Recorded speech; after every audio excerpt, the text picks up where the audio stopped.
Welcome to Chapter 2, Chemistry, Part 3, The Chemical Properties of Water.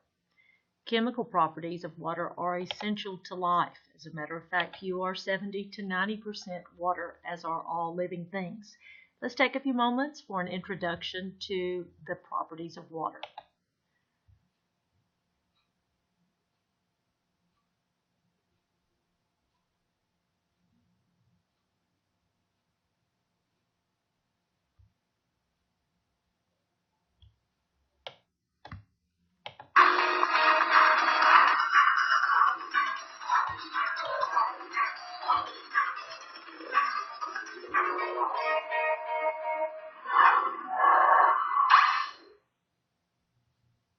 It might just be the most universally known fact in chemistry, the chemical formula for water, H2O. A model of H2O doesn't look like much. Two small atoms of hydrogen, the H2 part of H2O, attached to one bigger atom of oxygen, the O part of H2O. Kind of like a cartoon drawing of a teddy bear. And actually, water is kind of funny. Fun facts. Water, H2O, is the only natural substance on Earth found in all three common states of matter: liquid, solid, and gas or vapor. It's also one of the only common substances that is less dense in solid form than in liquid form. And water can dissolve more substances than any other liquid. Let's focus on H2O in liquid form. What gives water its remarkable qualities and abilities? It's all in the molecule's content and structure. Not just what each H2O molecule is made of, but how the atoms are positioned, in what configuration and shape, and how they are bound together. In water, just so you'll know for later, the H's and O's are held together by covalent bonds, by sharing electrons. H2O is a polar molecule. The same way our planet has north and south poles on opposite sides, the H2O molecule has two poles on opposite sides. And like a magnet, H2O has one positive end and one negative end. Thinking of that cartoon teddy bear again, the chin side of the oxygen atom has a slight negative electrical charge. The opposite side, the side with the two hydrogen ears, has a slight positive electrical charge. This might just be the second most universally known bit of chemistry. Opposites attract. The positive hydrogen side of every H2O molecule is going to attract and be attracted to the negative oxygen sides of other nearby H2O molecules in all directions. More and more of them pull closer and closer together until they're like people in a hot, crowded dance club. Packed so close together they can hardly move, but still turning and moving wildly. Molecules that stay close to each other are called cohesive, and water is highly cohesive. A pentillion, even hextillion of chaotically moving, tightly packed H2O molecules cohere to make a single raindrop. As good as water molecules are at all this cohering and convening, they also form bonds with surfaces and molecules unlike themselves, a force called adhesion, as in adhesive. Pour the water out of a glass, and the inside of the glass is still wet. Some H2O molecules stick or adhere to the silica molecules in the glass. Being cohesive and adhesive is what makes water a near universal solvent. How? Take salt or sodium chloride. Sodium ions, abbreviated as Na+, and chloride ions, abbreviated as Cl-, in a crystal. As soon as a salt crystal hits the water, it's crushed by a molecular mob of H2O molecules that break it apart, separate the sodium and chloride ions, kind of a chemical divide and conquer. Because sodium ions have a positive charge, each one is swarmed by H2O molecules flying at it with their negatively charged oxygen sides, completely surrounding the sodium ion, isolating it, carrying it off in a turbulent sea of H2O molecules. The same thing happens in reverse to the chloride ions, which have a negative charge. Each of those is surrounded and isolated by H2O molecules leading with their positively charged hydrogen sides. Each salt crystal is broken into tiny pieces, dissolved by and into the water. There's There's much, much more to know about H2O and how it works to keep every living thing on the planet, and maybe other planets, alive. Think of this video as a drop in the bucket.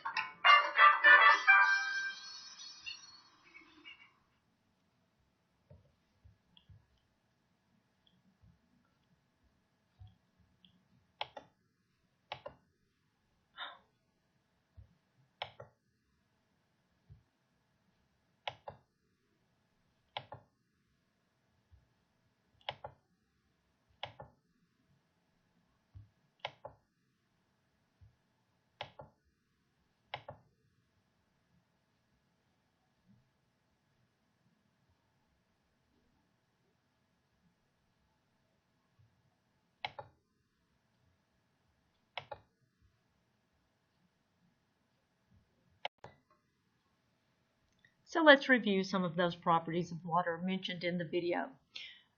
Water resists change in temperature. Water gains and loses heat slowly. You may have never thought about it, but the continent of Europe is greatly affected by the warm ocean currents coming up from the equator. Take a glance at the map and locate Europe on the map and go across latitudinally, and you'll notice that Europe is at the same latitude as Canada, which is very, very cold. Those warm water currents actually change the entire climate of a continent. Water resists change in state, as mentioned in the video. It wants to remain a liquid. It has a very high freezing point and a very high boiling point relative to other liquids. Another characteristic of water, property of water, is that it is the universal solvent. They talked a lot about this in the video. To make a solution, you need a solute and a solvent. The solute is typically a solid that is dissolved in a liquid, the solvent. So when we say that water is a universal solvent, it means that most substances will associate or dissolve in water. This is very important in facilitating chemical reactions within living things. A couple of words that you need to be familiar with when we talk about molecules that are attracted to water. We refer to them as hydrophilic. This means water-loving, literally. These are molecules that are attracted to water. And always remember that water is polar, very, very important. So other polar molecules like sodium chloride would be attracted to water. So remember that polar is attracted to polar. Molecules that are not attracted to water or repelled by water are referred to as hydrophobic. These are water-fearing.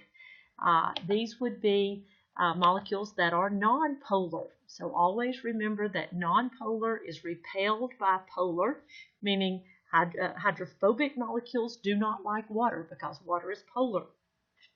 Polar attracts polar, nonpolar attracts nonpolar. Nonpolar does not like polar, okay?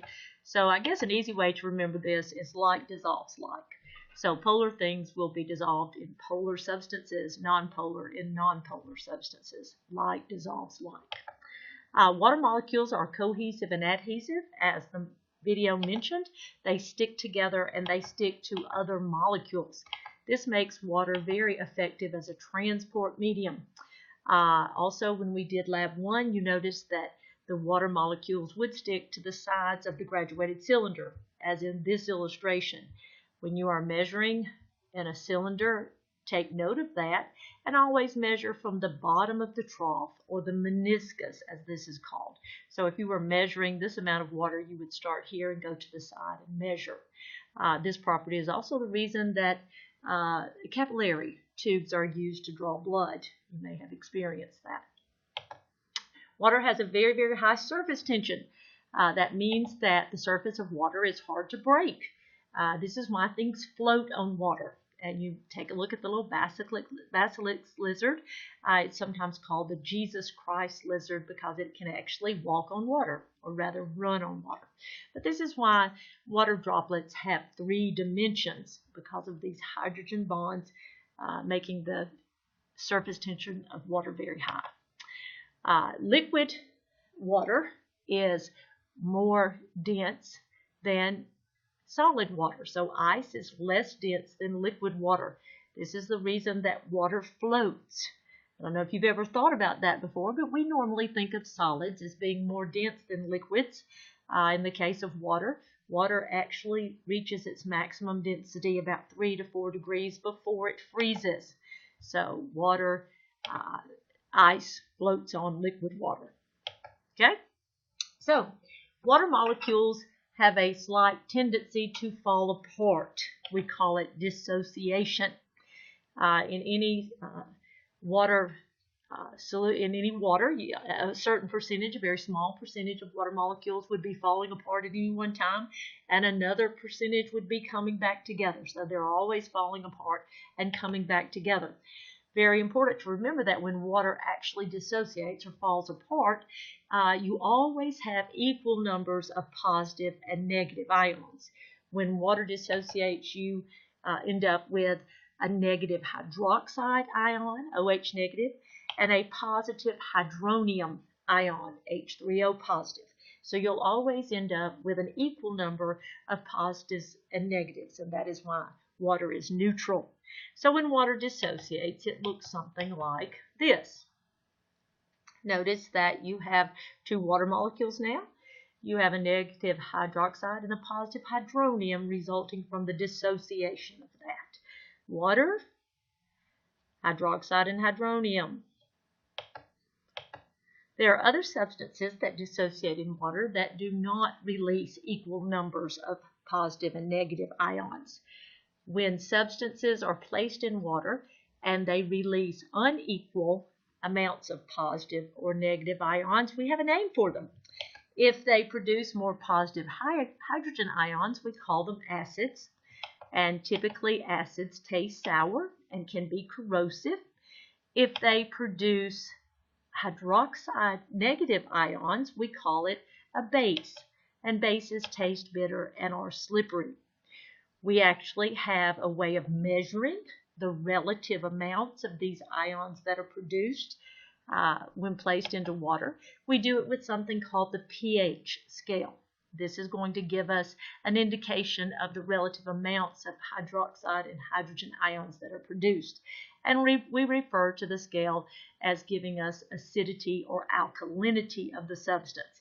Alkalinity can be interchanged with the word basic. So our scale ranges from 0 to 14, with the lower numbers being the acidic numbers, the higher numbers being basic, and 7 being neutral. So 0 to 3 is very acidic. We have hydrochloric acid, stomach acid, lemon juice, Coke, beer, and vinegar, very acidic. 3.1 to 6.9 is slightly acidic. Those would be things like tomatoes, black coffee, normal rainwater, urine, saliva. 7 again is neutral, and you see that would be pure water or your tears.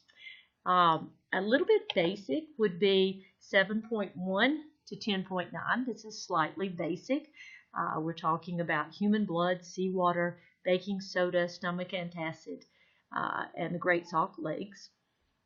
11 to 14 is very basic or alkaline. Household ammonia, bicarbonate, oven cleaner, and sodium hydroxide. So this is our pH scale. The lower numbers are more acidic. The higher numbers are more basic. Control of pH is very, very important to living things. If you'll recall, this is one of the things that we have to maintain homeostasis, primarily because one of the reasons is we have molecules called enzymes that control our metabolism that are very sensitive to pH and will only function within a narrow pH range. If your pH falls below 7.35, you have a condition called acidosis, and you see there on the left of the screen the illustration, some of the symptoms of acidosis, very, very serious. If your pH is greater than 7.45, you have a condition called alkalosis, and you see there on the right of the screen some of the symptoms of that, very dangerous. You actually have molecules that are called buffers within your body that help to neutralize the acid and bases in your body. If your body becomes more acidic, these buffers actually take up hydrogen ions. If your body happens to be basic, greater than 7.45, these same buffers will release hydrogen ions in an effort to neutralize your environment.